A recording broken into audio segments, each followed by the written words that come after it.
I want to close with one last story, or maybe a couple of stories. So, my son Ewan is 7 years old. He's our firstborn son. And yesterday, after we had dinner at the Prime Minister's house, the food was so good, and the Prime Minister was so kind to our three children, that Ewan came up to me afterwards and he said, "Dad, I think maybe I could live in India."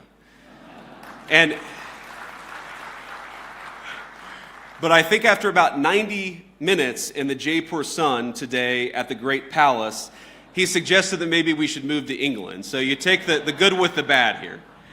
But I want to talk about Prime Minister Modi because I think he's a special person. I first met Prime Minister Modi at the AI Action Summit in February, and we had a lot of important discussions on AI and other policies to prepare for. The Prime Minister also managed to figure out that my son Vivek was actually turning 5 years old on the trip. This was in Paris just a couple of months ago. So think about this. Amid a huge international policy conference, he took the time to stop by where I was staying, wish our second son, Vivek, a happy birthday, and even bring him a gift. Ush and I were both genuinely touched by his graciousness, and we've been even more impressed by his warmth since we arrived in India. Now, it's interesting.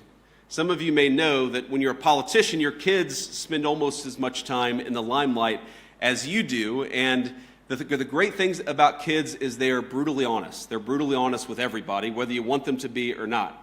And our 7-year-old, our 5-year-old, and then our 3-year-old baby girl, Mirabelle, it's interesting. They've only really attached themselves to, they've only really liked, I should say, they've only really built a rapport with two world leaders. The first, of course, is President Trump. He just has a certain energy about him. But Prime Minister Modi, it's the exact same thing. Our kids just like him. And I think that because kids are such good, strong of characters, I just like Prime Minister Modi too. And I think it's a great foundation for the future of our relationship.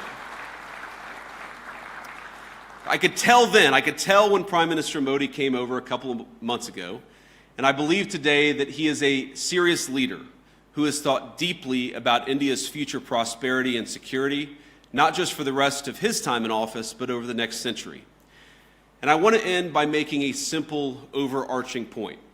We are now officially 1/4 into the 21st century, 25 years in, 75 years to go. And I really believe that the future of the 21st century is going to be determined by the strength of the United States-India partnership.